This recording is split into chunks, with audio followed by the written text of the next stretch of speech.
Hello बच्चों, कैसे हो सब? मज़े में? ठीक है। तो आज मैं आपके सामने लेकर आया हूँ एक बहुत ही इंटरेस्टिंग और ट्रिकी सा क्वेश्चन कि जो सीबीएसई ने पूछा था 2021 term 1 exam of class 10th। ठीक है, जो दिसंबर 2021 में हुआ था उसमें पूछा था। ठीक है, अब आप ये सोच रहे होंगे कि मैं ये क्वेश्चन क्यों लेके आया था। सीबीएसई ने तो बहुत सारे क्वेश्चन पूछे हैं, मैंने पर्टिकुलर ये क्वेश्चन क्यों उठाया? तो उसका जवाब है बेटा कि ये क्वेश्चन मुझे किसी बच्चों ने पूछा था। ठीक है, तो मुझे उस क्वेश्चन में थोड़ा सा डाउट लग रहा था, तो मैंने गूगल पे यूट्यूब पे रेफ़र किया। तो वहाँ पे मैंने देखा कि टीचर्स जो जितने भी लोग उनका आंसर बता रहे हैं, उनका आंसर तो सही है, आंसर बिल्कुल सही है, लेकिन उनका तरीका गलत है। ठीक है, अब आप ये सोच रहे होंगे कि सर आंसर सही है लेकिन तरीका गलत, ये कैसे हो सकता है? ठीक है, तो उसके लिए अपन चलते हैं अपनी नेक्स्ट स्लाइड पे।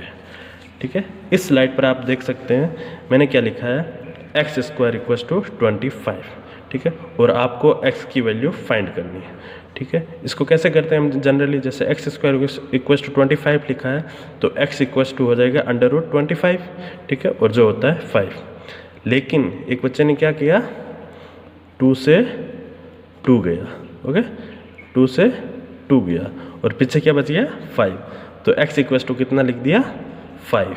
ठीक है, तो देखो आंसर तो इससे भी आ गया, लेकिन तरीका सही है क्या? नहीं। इसलिए हमें तरीके पे फोकस करना होता है, आंसर पे नहीं। क्योंकि x स्क्वायर इक्वल टू 25 था, 2 से 2 कैंसिल किया और x इक्वल टू 5 आ गया। ऐसा नहीं होता है।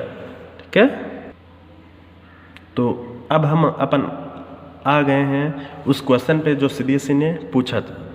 ठीक है, तो मैं आपको क्वेश्चन पढ़ के सुनाता हूँ।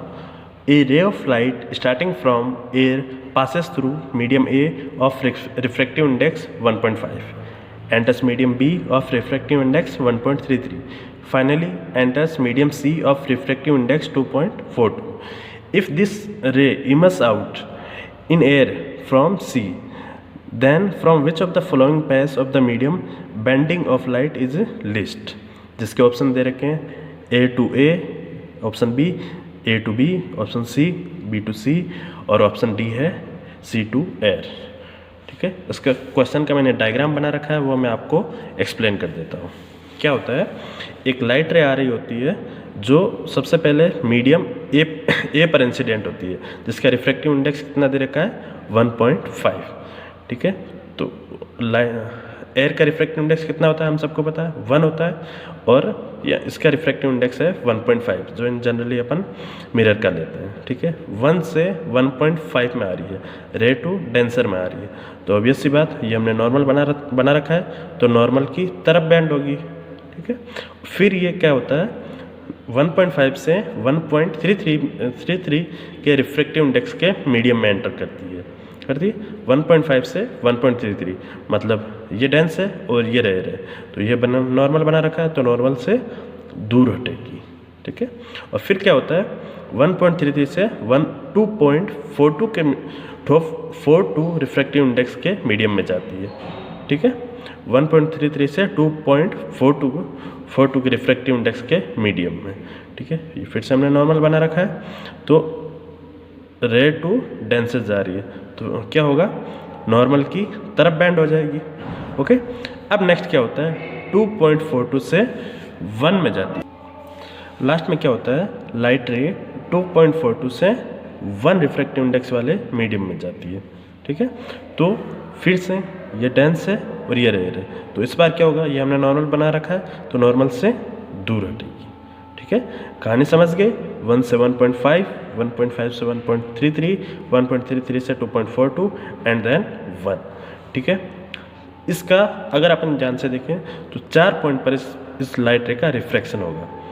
सबसे पहले ये 0.1, 0.2, 0.3 एंड 0.4, क्योंकि 4 जगह इसका रिफ्रैक्टिव इंडेक्स चेंज हो रहा है, 1 से 1.5, 1.5 से 1.33, 1.33 से 2.42 एंड देन 1।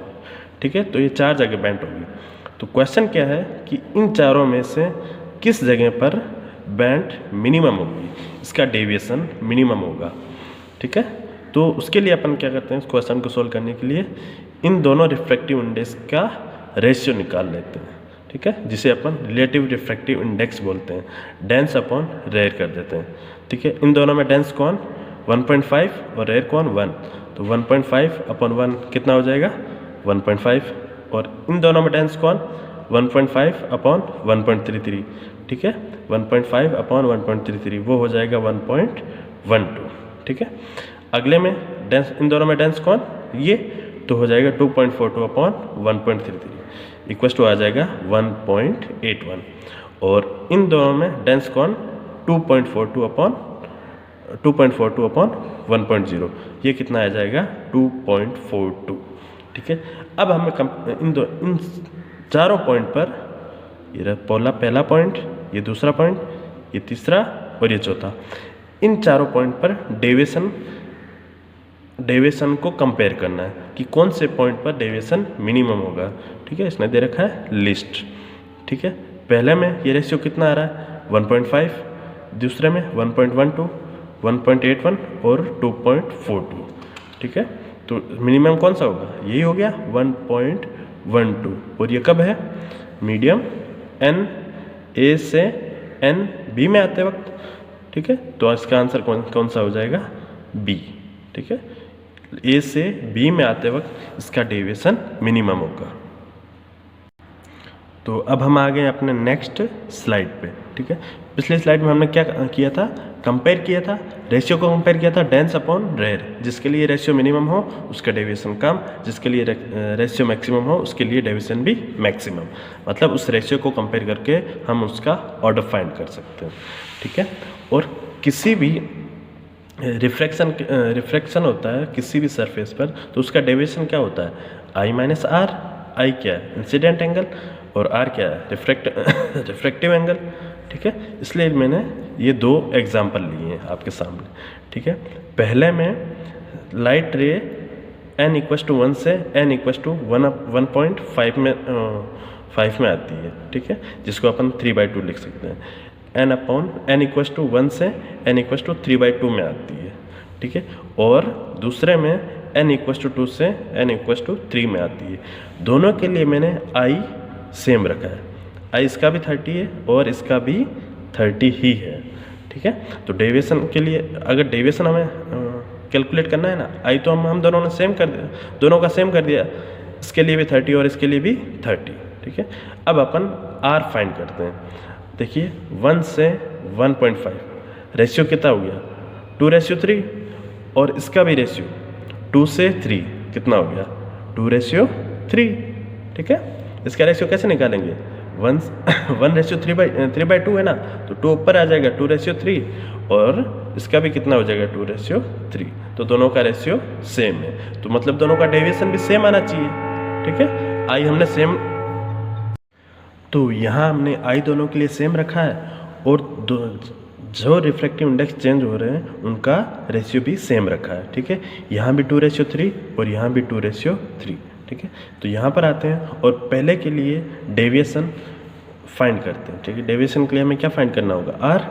ठीक है, इसके लिए अपना रिफ्रैक्शन वाला फॉर्मूला लगा देते हैं, n1 sin i = n2 sin r। n1 कितना है 1, sin i कितना है 30, n1 sin 30 = n2 मतलब 3/2 sin r1। लेट से ये हो गया r1। ठीक है, 1 × 1/2, 1/2 कहाँ से आ गया sin 30 = 3/2 × sin r1।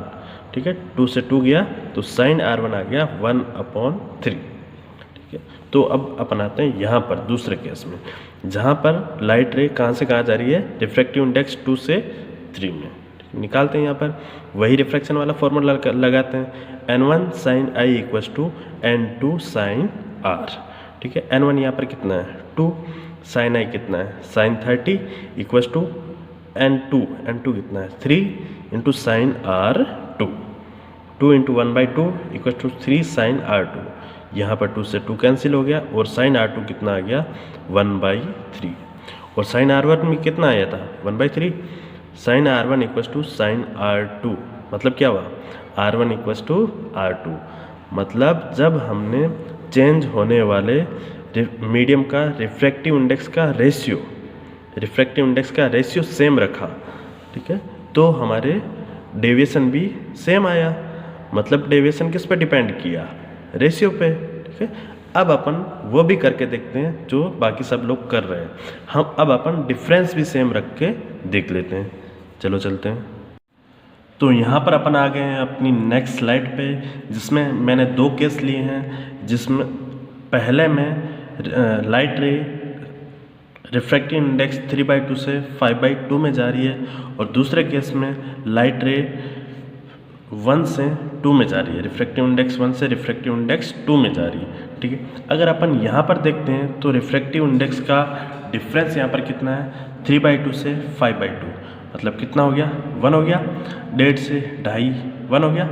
और दूसरे केस में जहाँ पर रिफ्रैक्टिव इंडेक्स कितने से कितना हो रहा है, रिफ्रैक्टिव इंडेक्स 1 से 2 हो रहा है, 1 से 2, यहाँ पर भी डिफरेंस कितना हो गया, 1, मतलब दोनों केस में रिफ्रैक्टिव इंडेक्स का डिफरेंस सेम है, यहाँ पर भी 1 है और यहाँ पर भी 1 है, 1.5 से 2.5 और 1 से 2, और दोनों ही केस में मैंने I30 लिया है, मतलब इंसिडेंट रे का एंगल कितना लिया है, 30। ठीक है, तो पहले केस में अपन लगाते हैं N1 sin I = N2 sin R।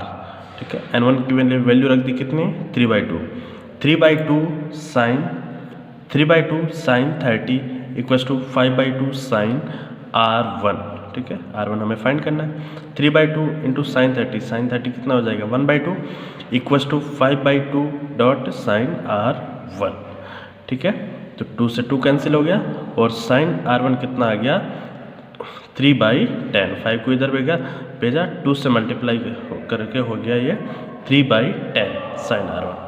ठीक है, केस 2 में जहाँ अपन देखते हैं लाइट रे 1 रिफ्रैक्टिव इंडेक्स से 2 में आ रही है, डिफरेंस कितना है, यहाँ पर भी 1 है और वहाँ पर भी 1 था, वहाँ 1.5 से 2.5 में आ रही थी, यहाँ 1 से 2 में आ रही है। इंसिडेंट रे का एंगल कितना है, 30। चलो अपन रिफ्रैक्टेड रे का एंगल निकालते हैं, N1 sin I = N2 sin R, फिर से रिफ्रैक्शन का फॉर्मूला लगाते हैं और वैल्यू रखते हैं, वैल्यू पुट करते हैं। N1 कितना है, 1 sin I मतलब sin 30, और N2 sin R, N2 कितना है, 2 sin R2। हमने मान लिया कि ये रे इस एंगल से कितना एंगल बनाती है, ये रे इस नॉर्मल से कितना एंगल बनाती है, R2।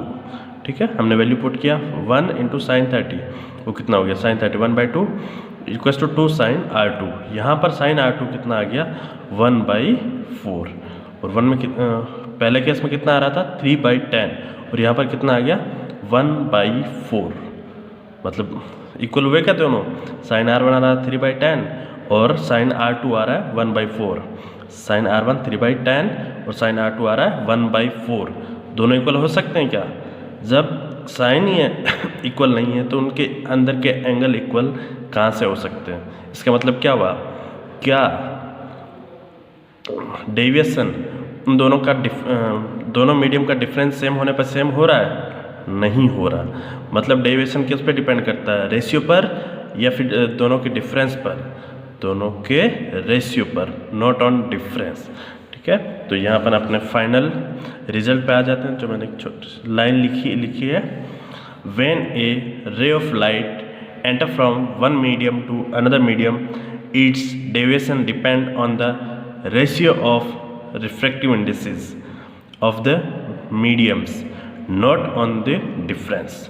मतलब क्या हुआ, when a light ray enter from one medium to another medium, जब एक लाइट रे एक मीडियम से दूसरे मीडियम में एंटर करती है तो कितना डेविएट होगी, ये किस पर डिपेंड करता है, दोनों मीडियम के रिफ्रैक्टिव इंडेक्स के रेशियो पर। मतलब डेंस अपॉन रेयर निकाल लो, और जिस ऑर्डर में उसका ये रेशियो होगा डेंस अपॉन रेयर, उसी ऑर्डर में वो डेविएशन होगा।